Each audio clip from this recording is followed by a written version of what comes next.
Bonjour à toutes et tous, bienvenue dans les coulisses du Grand Lyon en cette semaine d'avant-scrutin présidentiel. Mon invité du jour est Gerbert Rambaud, bonjour. Bonjour. Vous êtes conseiller municipal à Vaugneray, vous êtes surtout vice-président du parti Debout la France de Nicolas Dupont-Aignan. Alors on se souvient que votre candidat, il y a 5 ans, entre les deux tours de la présidentielle, avait négocié avec Marine Le Pen. Il aurait été son Premier ministre en cas de victoire. Depuis, ça ne s'est pas très bien passé, vous êtes un peu fâché. On sent que Nicolas Dupont-Aignan a un peu de mal à exister dans cette campagne. Cette fois-ci, si Marine Le Pen est qualifiée pour le second tour, vous allez être en situation de négocier encore avec elle, mais peut-être sera peut-être plus Premier ministre cette fois, sera ministre, voire secrétaire d'État, non? Je pense qu'on va peut-être laisser les Français choisir d'abord le premier tour. Parce que c'est cette manière toujours de se dire qu'est-ce qu'on fait après. Ça, c'est des calculs politiciens. Nous, ça ne nous intéresse pas. Pour l'instant, on a un premier tour. Les Français sont libres. Laissons-leur, pour une fois, je dirais, exercer ce droit. On a Nicolas Dupont-Aignan qui est un candidat sérieux, qui est un candidat qui est proche des Français, qui fait des vraies propositions, qui défend la liberté. C'est le seul candidat des libertés, qui dénonce la corruption aussi chez les hommes politiques ou les collusions avec les cabinets de conseil. Donc, donnons la possibilité aux Français de pouvoir enfin voter pour un candidat qui leur ressemble et qui dénonce tout ce qui ne va pas dans la société française. Mais est-ce que cet accord de deuxième tour, là, il y a 5 ans avec Marine Le Pen, était une erreur? Je ne sais pas, non. C'était, si vous voulez, ça correspondait effectivement à l'époque à une situation. Emmanuel Macron avait été identifié par nous comme étant effectivement quelqu'un de particulièrement nocif pour la France. Les 5 années qui se sont passées, les mensonges permanents d'Emmanuel Macron et de ses ministres ont montré effectivement qu'il ne fallait pas d'Emmanuel Macron. Donc je pense que les Français ont pris conscience que cette élection était une catastrophe pour la France. Parce que si vous reprenez tout simplement les programme d'Emmanuel Macron, est-ce qu'il a respecté son programme? On ne le voit pas dans la campagne actuellement, Emmanuel Macron. Pourquoi? Parce que justement, il n'a pas respecté ses promesses qui avaient été faites il y a 5 ans. Il avait promis qu'un an après son élection, il n'y aurait plus un SDF dans la rue. On se souvient de cette promesse. Qu'est-ce qu'il a fait? Rien. Il avait promis qu'il y aurait aussi interdiction pour un délinquant de revenir dans son quartier. Ça n'a pas été appliqué. Et on voit quoi? On voit une casse de l'hôpital public, une casse finalement du système d'éducation. La police, la justice n'a jamais été aussi mise à mal qu'avec Emmanuel Macron. Moi, je pense que les vrais sujets, ils sont là, si vous voulez. Un dernier mot sur la crise qui avait été provoquée au sein de votre mouvement par cette alliance, puisqu'il y avait eu de nombreux départs. Ça avait continué d'ailleurs jusqu'en 2019. Vous êtes devenu vice-présidente à plusieurs départs, notamment celui de Patrick Mignon, ancien VP de votre mouvement, qui dénonçait l'ego devenu surdimensionné de Nicolas Dupont-Aignan, en disant que ça allait devenir l'Arlette Léguillé du mouvement souverainiste. Qu'est-ce qui s'est passé dans votre mouvement? Vous savez, vous avez toujours des personnes qui sont aigries. Parce que c'est vrai que quand on combat dans un mouvement politique pour des idées, on n'a pas forcément les postes que l'on aimerait avoir, si vous voulez. Donc vous avez des personnes qui aimeraient avoir des postes. Et c'est pour ça qu'on a vu des personnes partir aussi bien à droite qu'à gauche, si je peux dire, vers des Républicains, vers Zemmour, vers effectivement le Front National pour des postes. Nous, on est là pour défendre des idées. On s'inscrit dans une logique gaulliste. Et l'idée, c'est de faire bouger les choses. Et Nicolas Dupont-Aignan est le seul qui défend cette stratégie depuis aussi longtemps, et je pense que les Français le comprennent actuellement. Alors la position de Nicolas Dupont-Aignan, on le sait, c'est sortir de l'OTAN, c'est aussi sortir de l'Europe.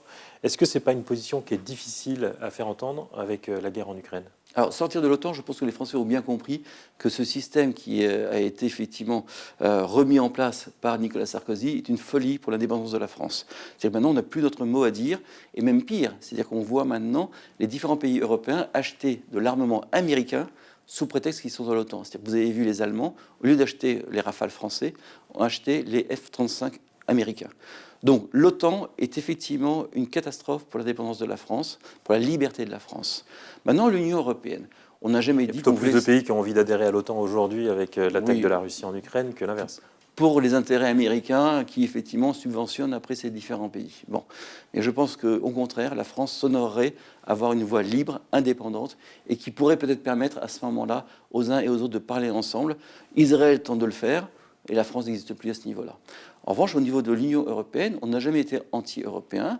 On dit, c'est aux Français de décider. Les Français avaient décidé de refuser cette constitution européenne en 2005. En 2005, 54,5% des Français ont dit non. Qu'a fait Nicolas Sarkozy? Il a mis en place un détournement, si je peux dire, du vote des Français pour adhérer à cette constitution de l'Union européenne, telle qu'elle est actuellement. Nous sommes contre cette constitution-là, contre l'Union européenne telle qu'elle est devenue, si vous voulez. Les grands projets de l'Union européenne d'avant, on les connaît, c'était souvent des projets qui étaient lancés par la France et l'Allemagne.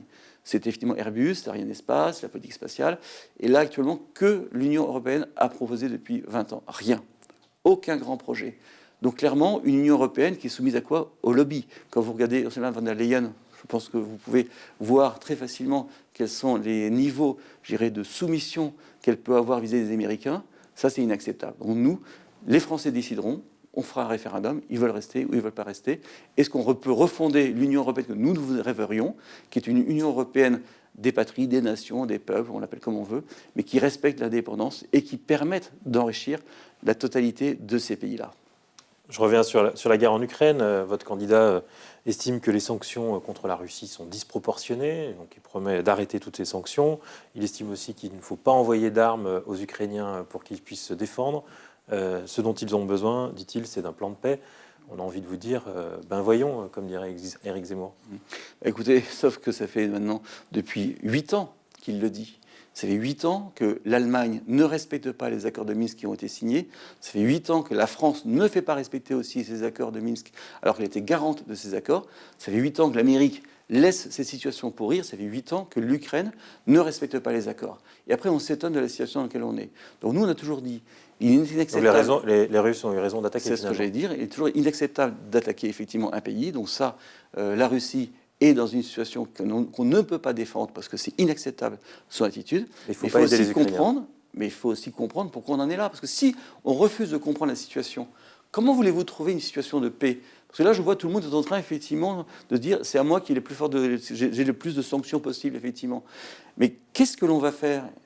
Il faut chercher une solution quand même pour mettre fin à ce conflit. Or, la position était très claire, c'était de dire neutralité de l'Ukraine, c'est effectivement de dire aussi large autonomie dans le Donbass, et puis des élections libres, et effectivement non-influence des Russes, non-influence aussi des Américains. Mais là, actuellement, c'est à chacun, c'est à qui va être le plus va-t-en-guerre, si vous voulez. Et donner des armes à des civils sans qu'eux sachent les utiliser, c'est la pire des folies. Moi, je me souviens avoir vu cette députée ukrainienne, cette blonde, avec une Kalachnikov ou une arme similaire dans les bras, c'est de la folie. J'ai fait mon service militaire, je fais partie de ceux qui l'ont fait. On n'utilise pas une arme comme ça, si vous voulez. Donc là, on met de l'huile sur le feu. Et on pousse, je dirais, l'Ukraine dans une logique dont elle ne sortira pas gagnante. Il faut chercher, si vous voulez, une solution de paix. Qui parle de paix actuellement? J'avais compris que vous défendiez l'autodétermination des peuples, mais ce n'est pas valable pour les Ukrainiens. Donc. Pour le Donbass, si, c'est ce qui avait été prévu. Le Donbass devait justement voter son autodétermination, et là, on l'a refusé. Donc, au contraire, c'est justement ça. Appliquons les accords de Minsk. C'est l'autodétermination, justement, des peuples du Donbass. Et à ce moment-là, vous reconnaissez le référendum qui a été fait en Crimée sous occupation russe? On ne va pas tout mélanger, si vous voulez, parce qu'on peut effectivement partir dans tous les sens. Là, vous avez effectivement le Donbass. Le Donbass est russophone. Des accords ont été faits. Ou alors, à ce moment-là, vous m'expliquez que la position de la France, la valeur de la France, de sa parole, n'a plus aucun sens. Pourquoi on voit que les Ukrainiens résistent dans le Donbass. Ils étaient russophones, mais pas forcément pour une occupation par la Russie. 2 millions, si vous voulez, de réfugiés depuis 8 ans qui sont partis se réfugier en Russie et 13 à 14 000 morts, dans l'indifférence la plus absolue, si vous voulez. Après, je ne suis pas là pour défendre les Russes, que les choses soient très claires, si vous voulez. Je dis simplement que la manière dont les choses se sont enclenchées démontre la faillite de la diplomatie française, diplomatie européenne, et je pense aussi une volonté de l'Amérique de mettre un peu d'huile sur le feu. Elle est dans les propositions de votre candidat. On retient notamment qu'il veut mettre fin à toutes les zones de faible émission. C'est un débat qui concerne l'agglomération lyonnaise aujourd'hui. Pour vous, la pollution n'est pas un enjeu? La pollution a toujours été un enjeu, depuis toujours. Si on se souvient de la France il y a 50 ans, les immeubles étaient noirs et tout le monde a travaillé à cela. Et comment sommes-nous arrivés à ce qu'on ait un air relativement pur, voire un des plus purs d'Europe? Grâce au nucléaire, qui a été effectivement démantelé ou qu'on a tenté de démanteler, et finalement, je dirais, le principe de réalisme montre qu'on ne peut pas aller contre ça. Et puis, effectivement, avec, je dirais, des nouvelles technologies qui permettent d'avoir un air plus pur. Personne n'est contre, effectivement, cela. En revanche, de venir dire il faut des éoliennes partout, c'est à contresens. C'est un contresens économique, contresens financier, un contresens écologique. Et puis, c'est en fait des lobbies derrière qui s'enrichissent de manière éhontée sur ces éoliennes.